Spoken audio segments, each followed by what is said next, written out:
It's just you and me right now, Mama. We're going to have a little bit of girl time. I know. Shh, just don't mind the kids in the background. Don't mind whatever is going on. Let's focus. We are going to have a little bit of girl talk about taking care of you and how you can figure out ways to do that, because I think you're worth it. And I think you know that you're worth it too. So also stick around to the very end because I have a little something special for you. Yep, I do. It's good stuff. So with that, let's get started.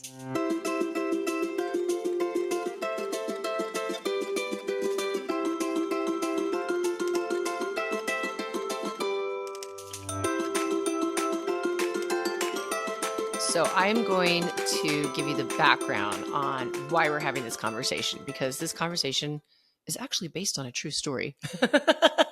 I mean, let's be real. All the stuff I talk about, they're based on true stories, but that sounded kind of fun. Based on a true story. Once upon a time, this situation occurred. It was actually last night. Last night, I was hanging out with a couple of girlfriends of mine, and we started talking, as we do. And one of my friends mentioned that she is going to be taking a work trip in November or something for either a week or 2 weeks, but it's going to be the first time that she has been separated from her kids since they've been born, right? So she has a 6-year-old and a 2-year-old.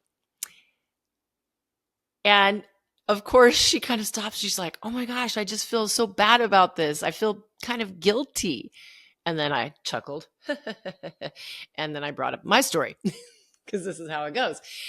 And I told her, listen, the first time that I ever left one of my kids alone, it was back in the days when I was traveling around the world, and this was international travel. So it wasn't just like a flight, an hour away or a couple hours away. This was a 17 hours on a plane. If I need to get back home, we're having some problems. And it was when Zaya, my oldest, was 10 months old.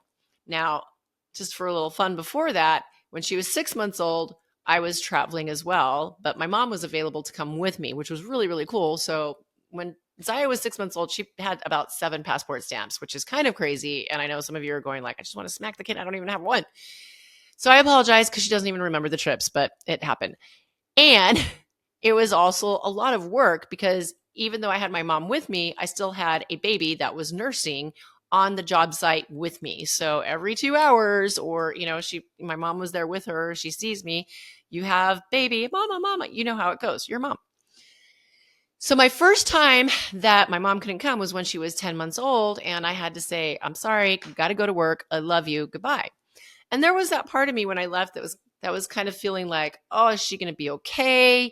Is this going to be a problem? Because literally we just got her taking a bottle for the first time because she wouldn't before. Is there going to be problems with that? Is she going to be eating? Will it be hard on everyone at home? Am I going to miss her a lot? So all of those thoughts went through my head, just like my friend.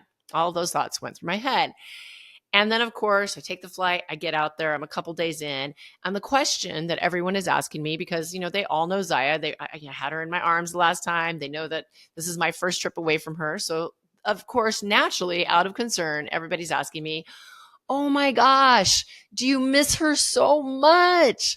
And of course I would say, yes, I miss her. It's hard. It's hard. I miss her. And on the inside, I was thinking, well, yeah, obviously I miss her. I love her. She's my child. And freedom! I'm free! I'm just being me! I don't have to look at my clock and make sure that I get back somewhere in time to feed her. I'm not worried about if my mom needs a bathroom break, or, if I could have this conversation, if it's going to get interrupted, I can just go and do my job. I am having so much fun. I get to be me again. Just me, no one else attached. And it was wonderful, wonderful. But of course, this is not what I said to everyone. I kept that little tidbit to myself. I would just be like, oh yeah, of course I miss her, but it's really nice to be doing my thing. So I told my friend that, and I said, don't feel bad if when you get to your destination and you get into your groove, that you don't think about your kids and you actually are enjoying yourself and you don't really feel guilty. You know why you don't have to feel bad about it? Because you are a human. You are a human, and we need that time. We need that space to just be ourselves. And mom, as this role, you know what I'm talking about. It changes your life. The second, there's nothing, absolutely nothing that can prepare you for the care and the time and the emotions that are going to be pulled out of you when this child enters the world. Not to say that this is dismissing all of the amazing, great things about it. Obviously, that outweighs this side. Otherwise, we'd probably quit having kids. But there is this overwhelming amount of change that happens in your life. And no matter how many baby books you read, no matter how many friends you interview, no matter how well stocked your nursery is, when that kid comes in, it is life changing. And sometimes it's like, it's kind of like a bad horror movie. I wasn't expecting this twist.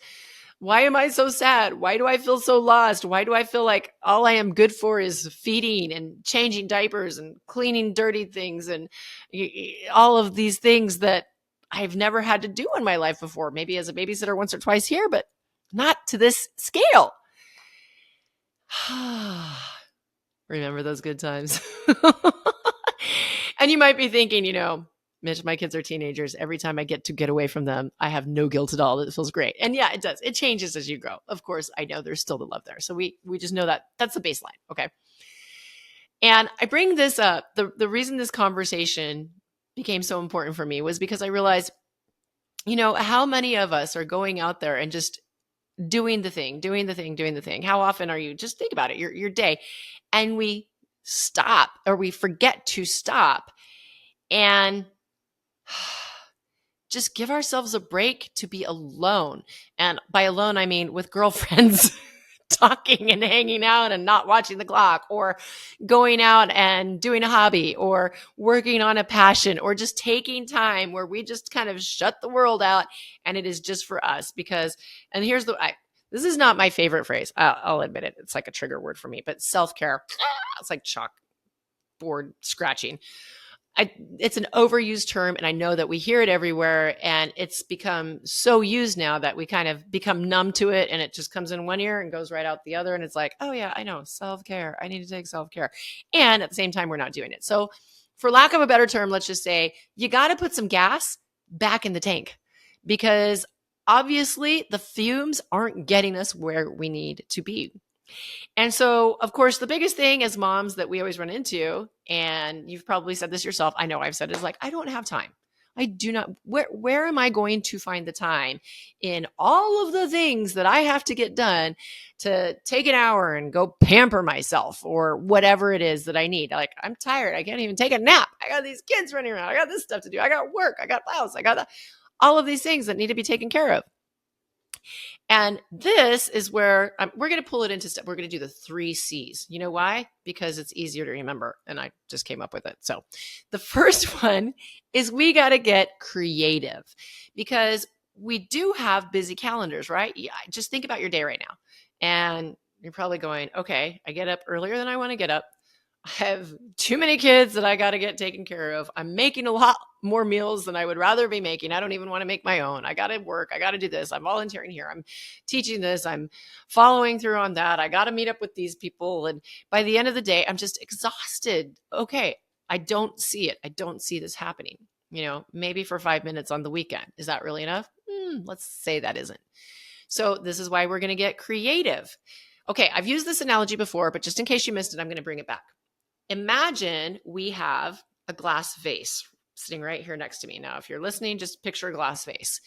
And for every single thing that you have on your calendar or your schedule or your to-do list or whatever it is that has to be accomplished in the day, we're going to put a rock into that vase. That rock is going to represent each rock is going to represent each different thing that you are doing in a day. Okay. So when we look at it finally we get to the top. In fact, there might be even one rock that's teetering. You're like, can't even stay in. And now here I am coming along saying, you got to take some time for yourself. And you're looking at this vase and thinking, okay, first of all, my rocks, I have to keep putting it back in because it keeps falling out. If I put another one in, they're all going to fall out, or it's going to be too heavy. It's going to crack this vase and my life is going to shatter. How are we getting creative with this, Mitch? Okay. So this is what we do. When I heard about this analogy the first time, I was like, oh, mind blown, life change. Ah. So hopefully it does the same for you, or you've heard it and it's just a really great reminder. So let's take that vase, and instead of grabbing more rocks, we are going to take a pitcher of water, and we are going to pour it gently over the vase and watch that water fill up all of the cracks between the rocks and not spill out, and all of your rocks are still there. That's what we do by getting creative, because a lot of the times we just get stuck doing the things.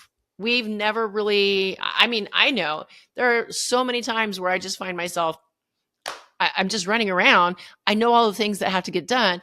I know the places that I need to be. We get there on time ish sometimes, or late, but we're still there. I gotta admit, I'm usually on time. That's one of my pet peeves. But we know what we have to do, and we just do it, and we're on autopilot. And then something just gets tossed in between, and you just grab it and figure it out. And now that gets part of the autopilot. I know that for me, it was actually like, oh, wait a second. I can actually sit down and schedule my day. And when I did that, it was crazy. I found time. I literally found time that I didn't know that I had before. And so this brings us to step number 2. We're going to get creative, and now we're going to schedule it and capture that time for us. And I know this sounds like one more to do, like, oh my gosh, I am not the organizing person. Like, you color code something, it's going to look pretty. I like to look at it. Yeah. But for me to do that, that's just a lot of work. Yeah, a little bit. And worthwhile. There are some things, it's kind of like I tell my kids, you got to clean your room. Why? Because overall, that's going to keep your toys lasting longer. It's going to keep your room nicer. It's going to make you feel good when you walk inside. So is it work? Yeah. And it's worth the work though. Or put it with whatever else that you want to put it with, right? We're going to do this lesson in school. Why? I don't want to do any more school. Well, because right now it's hard work, and it's going to be worth the work in the long run, because you're going to know how to read. That comes in handy, right? You know how you always want to get on my phone and try texting daddy? Well, it doesn't really work too well if you don't know how to write it. I know you can just talk to Siri, but still, you get my point. So same rule applies here that we give to our kids. We're applying it to ourselves. We're getting creative. We're going to start by sitting down and look at your schedule and actually write things out. And this might make you cry for a minute, because you're going, oh my God, I really am that busy. And I don't see anything, Mitch. I don't see anything. I don't know what you're talking about. And you also can put it down and start to see, oh, I got chunks of time here. And I realize it's getting filled up with stuff that doesn't really matter, or that I can maybe chunk into another portion of my day or part of the week, so that I have more free space here. And when I say capture time, this doesn't mean that you need to take a full hour to meditating, and the kids are yelling, so I'm not really meditating for a full hour. I'm just getting frustrated. That's not what I'm telling you have to do. Filling up your gas tank doesn't have to be something that is time consuming. It just needs to have enough time to actually work, okay? Sometimes you stop off at the gas station and you don't have a lot of time, so you put in like 3 gallons. It's going to take you to where you need to get until you have the time to fill up the whole tank. Same concept applies here, okay? And I'm not saying to put on a bunch of bandages and patchwork to hobble yourself through for years and years and years. I'm saying know that if I'm taking a 3-gallon stop here, I've got to take a full tank stop soon, because I need that, okay? And capture that time in your schedule. And yes, I did like a little Google Doc. I made it. I put my favorite colors all over it. I color coded everything, because when I look at it, it just makes me smile. It kind of refueled me doing that. But however it works for you, you want to write it down on a calendar, put sparkle stickers, use gel pens. I don't care. Maybe you like to type it out. Whatever works for you, whatever that you're going to use that you can refer back to and remind yourself, this is my actual schedule of needs. Not all of these fires that keep getting thrown at me, that because I'm so in mode, I feel like I just have to take it on. These are the actual things that I have to get done, and maybe allow for, a few little fires here and there, because why? We have kids. That's why. And now you can start to see, what? I have 10 minutes here in the morning. I have 10 minutes here in the afternoon. I have 10 minutes here in the evening. That's a half an hour worth of time. Granted, it's not one chunk of time. Those 10 minutes, though, can be just enough to be, I just had 10 minutes to journal or do gratitude, or I had 10 minutes to take a hot shower, or I had 10 minutes to take a quick recharge nap, or I had 10 minutes to stare into the air at nothingness. And no one was talking to me. It was great. It was great. That's my form of meditation. I had 10 minutes to do whatever it is that you know can give you that little fill up of gas that you're needing, that fuel to keep you going. So now we've captured it, right? And then this part is we're carrying it out. So number 1, get creative about your schedule. Number 2, capture that time. Number 3, carry it out. Actually take the time to put the gas back in the tank. Don't give it away because all of a sudden you got these 10 minutes. Oh, you know what? I can get that little extra project in for work here. Or, oh, I can take care of this and this. Those things are going to come up. Try to schedule those differently if you can. If you know things tend to come up on certain days and times, throw that in the calendar and put it somewhere else. But keep your time sacred. Go do a little dance, whatever it is. If you have to run to the bathroom and your time is 5 minutes and you just lock the door and for 5 minutes you're just, and you put your music in and you're just zoning out, or you're listening to a book, or you're reading a book, or you're looking at things that inspire you, or whatever it is, that 5 minutes, man, you take that 5 minutes, it can be life-changing when you're doing it regularly. So carry out the action of filling up your tank, whatever that looks like. And that's the other thing too, is going back to creativity, get creative with the things that are exciting to you, the things that put a little spark in your day, that pump you up, that make you feel like, yeah, I got more energy to go out and do that. And this is what I would recommend. It probably shouldn't be scrolling through Facebook or social on your phone because that actually is a form of numbing. And it's more, it's just like anything else. I numb out, I'm numbing out, I'm numbing out. Numbing out doesn't give you the energy the same as doing something that actually makes you feel good, that makes you feel refreshed, or that revives you, or sparks creativity, imagination, whatever it is. So I would recommend not using that time to phone scroll. If you want to phone scroll another time, but just realize that's not going to be the thing that is going to be fueling you up. And I know you're like, shut up, Mitch. I don't want to hear that. My toilet time on the phone is the only time that I get. Don't take it away from me. That's okay. That's okay. Just find another 5 minutes where you're doing something that carries out on putting that fuel back inside your soul. So that you feel like you have that piece of you back, that you're not just this machine to service everybody and everything around you for all of their needs, but you're actually, hey, I am this person. I am this woman that has a name beyond mom or honey or whatever it is. I have a name. And this name means something because it is mine. And it stands for this person that I want to be. And this is my time to make sure that I continue to feed her so she can keep showing up and living life and enjoying life. Because, man, if you're not, what are we doing? It can get really long and really ugly. And the only thing that accomplishes is passing that down to our children, over to the people that we love, showing them, because we train people how to treat us. The way we allow people to treat us is how we train them to continue to treat us. And our kids are watching, right? They don't always listen. They are watching.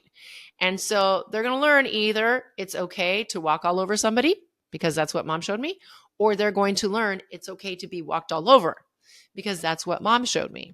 So what is it that you are wanting to model for your kids? Oh, little jabby pointy fingers sticking in your side right there. I know, because sometimes we feel like we're not worth it. We're not enough to take this time.